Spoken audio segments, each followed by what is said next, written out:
What's the fraud triangle? All three factors have to be present for theft to go on. The first one is motivation. Somebody has to want to do this. Really needing money is a good reason why they've got the motivation. If there's either a short-term need for money or somebody just wants to live better, you've got the motivation. Opportunity. Can they do it? Is there a way for them to get money from your practice? And the third one is rationale. Now, if somebody can get past the motivation, they can probably handle the rationale. They can come up with a reason why it makes sense that they have some of this money and you don't. So they can come up with a reason that makes it okay in their mind for them to be doing this. So, if you think about it, what can you control here? You know something about your employees' personal finances, but you know you can't really control them. And you may not know whether they're feeling like they're underpaid, whether they're really angry with you, whether they have developed the rationale to be able to say, it's okay if I do this. They'll never miss it, or I need it worse than they do, or whatever. You don't know that this is happening. So you really only have control over the opportunity.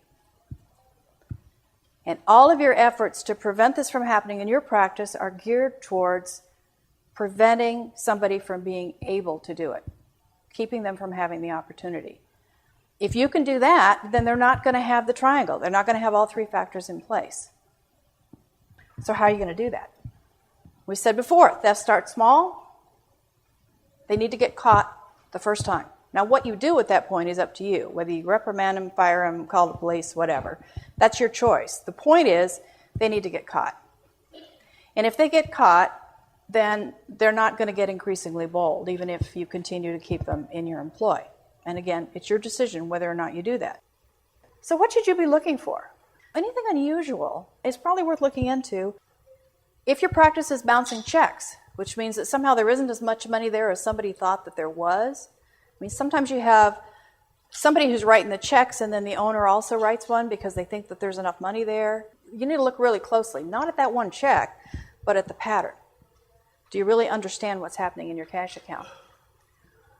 Write-offs or adjustments. You have to go into your practice management system and look and see, is a client's account being credited, but the cash didn't go into the practice? Is it a manual adjustment to credit the client's account, which would look like they paid on paper, but the money didn't go into the practice? So you should be looking for unusual write-offs, adjustments. So anything unusual is worth looking into just to assure yourself that there's not a problem.